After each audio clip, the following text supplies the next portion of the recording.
There is perhaps just one thing I should have added to what I was saying. We get the impression sometimes that social services are all-knowing and all-powerful, and to a degree the latter is probably true.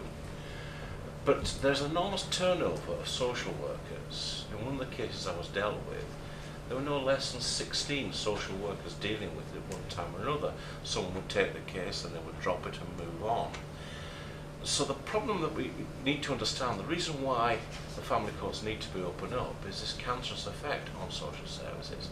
It does. I mean, we've listened to where social services have actually been quite bad and been quite driven. But this secrecy also protects the incompetent, the sloppy, and the stupid. And there is a complete protection to them. And because of that, because they realise there's no proper audit trail, they're never going to be accountable for what they do, they are perhaps, I think, a little freer with their opinions, and a little freer with taking, well, life-changing decisions than they would be if they knew that their every decision would be accountable in the public.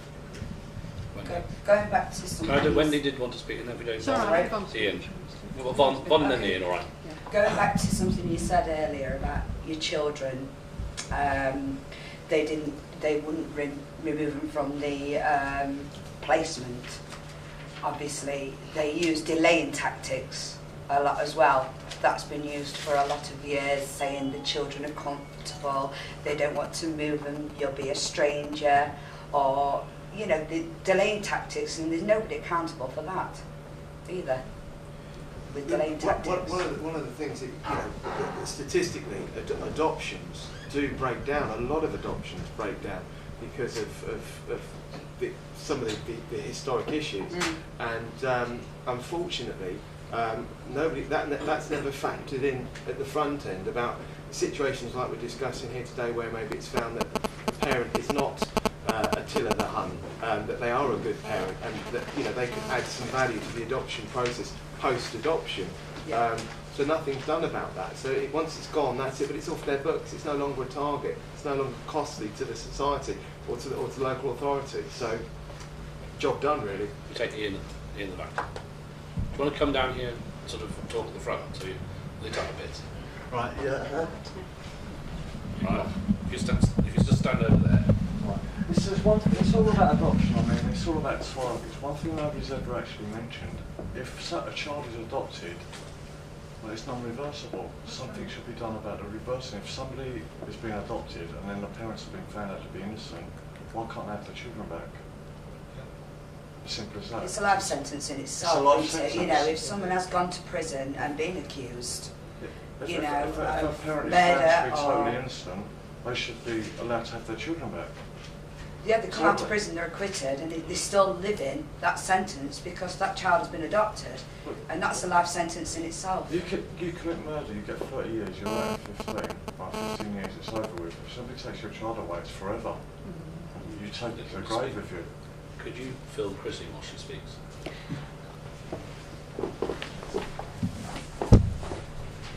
Mine was a bit of an observation, really.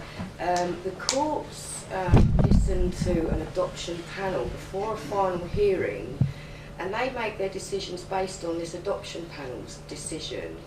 And you lose your child and you assume it's off to be adopted. Now, these adoption processes are breaking down. Now, the judge gave your child away because they found a perfect placement for your child, but then these placements are breaking down, but you've already lost your children. Now, what I'd like to know is who is monitoring what has happened to these children that the parents that keep being given back.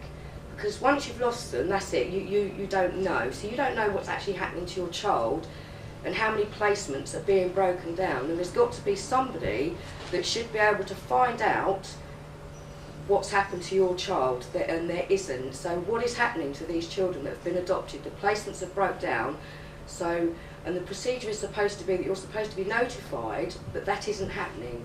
What is happening to the children that have not been adopted? I can answer that. It's because you're not the legal parent anymore. So in the law, that what the social services will say is you've no right to know anything about the child anymore until they're 18. When they're 18, and it's up to the child whether they get any more contact with you at all, whether they just basically every adoption, I can tell you, is a different circumstance. Our adoption was totally different to some of these poor people here, with the family circumstances they came from. Totally different to a lot of people They're here. supposed to be meeting the needs of that child, They and the don't judge care, is do they? taking on that placement Yeah. as the one that's They going to don't meet the care. needs. When it One- breaks down, those Yes, I needs know are what no you're longer saying. met. Yeah, So yeah, then, yeah. where, what happens Yeah, to this there's child? no system. One of the difficulties is that Yeah. there are so many problems in this particular area of public policy. What we're doing is trying to highlight different aspects. We particularly need to look at the issues of forced adoptions and what the consequences of those are for the children, for the birth family, and also for the adoptive family, because it's important to remember that these things have long-lasting effects on the adoptive families as well as birth families and the children that go through the process. But this particular day is focusing on A, that the secrecy of the family courts protects the system, not the children, and B, that needs to be changed so that systems are open to scrutiny. There are various ways of doing that, but it is absolutely crucial that the proceedings can be challenged more widely than at the moment, because at the moment the proceeding, although there is openness in the sense that when proceedings have come to an end, when the judgment has been given, there is no problem identifying the people involved in the process, including the experts, but you're not allowed to discuss publicly what actually happened